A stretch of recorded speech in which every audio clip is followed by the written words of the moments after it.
प्यार ही इस संसार का बीज है तथा वही अंकुर भी है। वह आँख वही ब्रह्मांड का आश्रा भी है। जगत प्रेम का व्यापक स्वरूप है।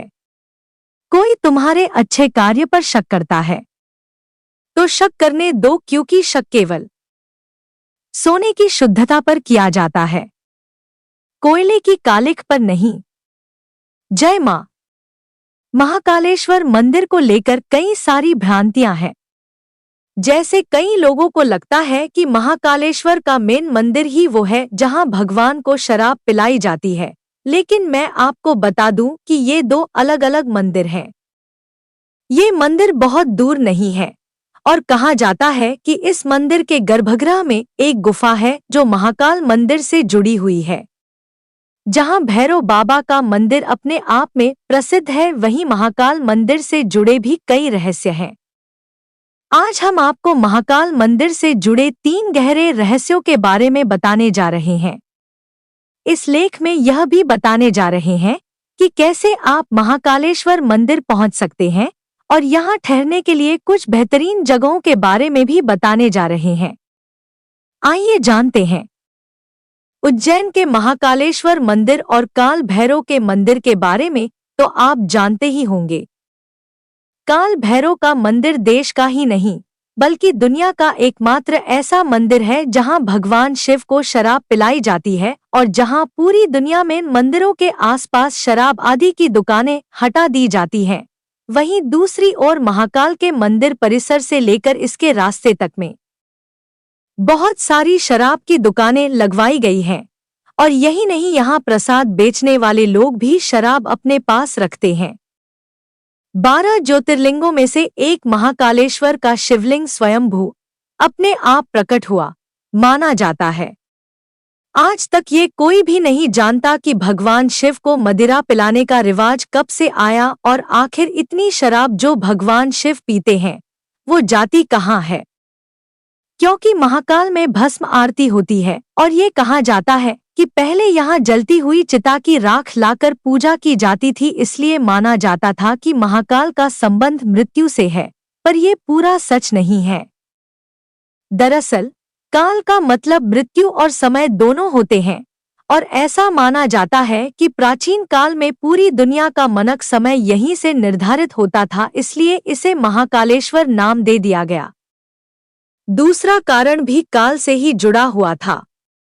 दरअसल महाकाल का शिवलिंग तब प्रकट हुआ था जब एक राक्षस को मारना था। भगवान शिव उस राक्षस का काल बनकर आए थे और साथ ही साथ अवंती नगरी अब उज्जैन के वासियों के आग्रह पर महाकाल यहीं स्थापित हो गए। ये समय यानी काल के अंत तक यहीं रहेंगे, इसलिए भी इन्हें महाकाल कहा जाने लगा।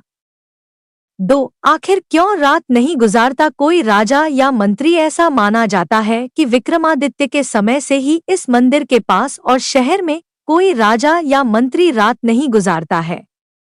इससे जुड़े कई उदाहरण भी प्रसिद्ध हैं जिनके बारे में आपको जानकर आश्चर्य होगा। दरअसल लंबे समय तक कांग्रेस और फिर भाजपा सांसद ज्योतिरादित्य सिंधिया जो ग्वालियर के राजा भी हैं, वो भी आज तक यहाँ रात को नहीं रुके हैं। इतना ही नहीं, देश के चौथे प्रधानमंत्री मोरारजी देसाई भी जब मंदिर के दर्शन करने के बाद रात में यहाँ रुके थे तो उनकी सरकार अगले ही दिन गिर गई थी। ऐसे ही कर्नाटक के मुख्यमंत्री वी.एस. येदियुरप्पा भी जब उज्जैन में रुके थे तो उन्हें कुछ ही दिनों के अंदर इस्तीफा देना पड़ा था।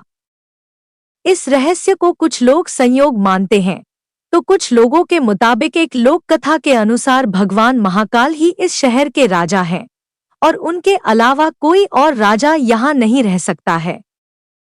3. भस्म आरती को लेकर भी है एक रहस्य। भस्म आरती की कहानी शिवलिंग की स्थापना से ही देखी जाती है। दरअसल प्राचीन काल में राजा चंद्रसेन शिव के बहुत बड़े उपासक माने जाते थे।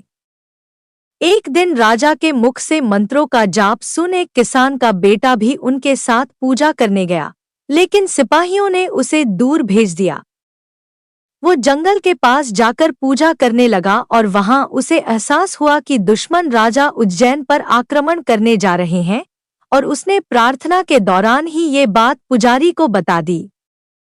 ये खबर आग की तरह फैल गई और उस समय विरोधी राक्षस दूषण का साथ लेकर उज्जैन पर आक्रमण कर रहे थे। दूषण को भगवान ब्रह्मा का वरदान प्राप्त था कि वो दिखाई नहीं देगा। उस वक्त पूरी प्रजा ही भगवान शिव की आराधना में व्यस्त हो गई और अपने भक्तों की ऐसी पुकार सुनकर महाकाल प्रकट हुए। महाकाल ने दूषण का वध किया और उसकी राख से ही अपना श्रृंगार किया। उसके बाद वो यहीं विराजमान हो गए। तब से भस्म आरती का विधान बन गया। ये दिन की सबसे पहली आरती होती है।